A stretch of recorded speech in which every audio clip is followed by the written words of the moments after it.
పహల్గామా దాడి తర్వాత పాకిస్తాన్పై యుద్ధాన్ని భారత్ తాత్కాలికంగా నిలుపుదల చేసినప్పటికీ యుద్ధ వ్యూహం మాత్రం నిలుపుదల చేయలేదు.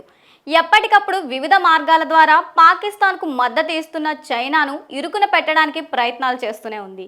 ఈ క్రమంలోనే ఈశాన్య రాష్ట్రమైన త్రిపురలో ఉన్న చారిత్రాత్మక కైలాషర్ వైమానిక స్థావరాన్ని పునరుద్ధరించాలని భారత ప్రభుత్వం నిర్ణయించింది. బంగ్లాదేశ్ తన లార్మోనిర్హాట్ వైమానిక స్థావరాన్ని ఆధునిక సైనిక స్థావరంగా మార్చడానికి చైనా సహాయం చేస్తున్నట్లు వార్తలు వస్తున్న ఈ తరుణంలో ఈ చర్య తీసుకోవడం గమనార్హం. ఈ వైమానిక స్థావరం భారతదేశానికి వ్యూహాత్మకంగా ముఖ్యమైన సిలిగురి కారిడార్ నుండి కేవలం 20 కిలోమీటర్ల దూరంలో ఉంది. బంగ్లాదేశ్తో పెరుగుతున్న సైనిక సహకారంలో భాగంగా లాల్మోనిర్హాట్లో చైనా తన ప్రభావాన్ని పెంచుకుంటోందని భారత్ అంచనా వేస్తోంది. చికెన్ నెక్ అని పిలువబడే సిలిగురి కారిడార్ భారతదేశంలోని ఈశాన్య రాష్ట్రాలను మిగిలిన భారతదేశంతో కలిపే ఏకైక భూమార్గం.